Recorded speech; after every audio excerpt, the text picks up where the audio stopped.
Think of all the ways that you fight against doing what you know is right. Why is it so easy to overeat desserts yet so hard to stick to a balanced diet? Why is sitting around to watch TV so much easier than exercising? Why does $20 seem so small when you go shopping but so big when you debate giving it to a stranger in need? We all long for peace, but no matter how hard we try, we come up desperately short. We always yearn for more than what this world gives us. Acknowledging that restlessness you have in your heart is where the epic story of salvation all begins. Various worldviews attempt to describe why we all struggle against ourselves. A common one says, we're merely products of evolution trying to outgrow survival traits that Mother Nature gave us. But if we're just sophisticated combinations of matter, then what explains the existence of things in our lives that actually matter? Freedom, beauty, love. We need a worldview that embraces the deepest mysteries of the human condition. I argue the explanation that fits best was written thousands of years ago by the Hebrews in the book of Genesis.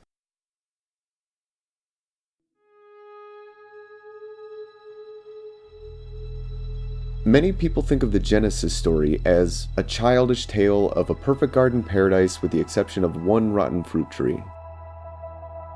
But it wasn't written as a history story to tuck away in the past or as a made-up fable for kids. It's a story about our earliest ancestors that's as alive today as it was then. The joys and wonders that you celebrate in life stem from that Garden of Eden. The greatest questions in life grow from it.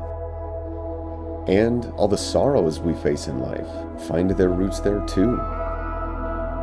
What Adam and Eve faced so long ago, we still face today. Their story is our story. To understand how this relates to salvation, think of a difficult decision you had to make recently. Has something important happened with a friend or a family member, or at work or at home? Every day we have to face difficulties. Every day we have to be on guard. That's exactly what the first man experienced. In Genesis 2:15, Adam was given instructions to shamar, to protect, to watch over his home. Like Adam, we're confronted with the reality that our worlds are fragile. Again, anything that we have can be here today and gone tomorrow. How did the first man respond? As we tend to do. When confrontation came, when he had to face his demon, he froze. He questioned doing what he knew was right. And through that act of distrust, the fragile world around him fell. All it takes sometimes is the seemingly smallest act of selfishness, a little white lie, or a tiny scandal to change everything. Hearts can be broken, dreams can be shattered, lives can be lost. Sin kills. The message in the first few chapters of Genesis is to point out our issues. We often think we can find peace by idolizing worldly pleasures like money, power, sex, and so on. But those are called the deadly sins for a reason. They only leave us feeling lifeless. Peace comes by responding to the call each one of us hears to be selfless rather than selfish, to keep on guard and protect others rather than spoil ourselves. However, our consciences are stained. We inherit the same ancient struggle that started with Adam.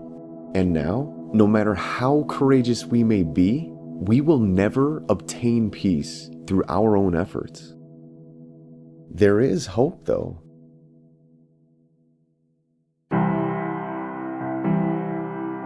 It is impossible to build a stairway to heaven.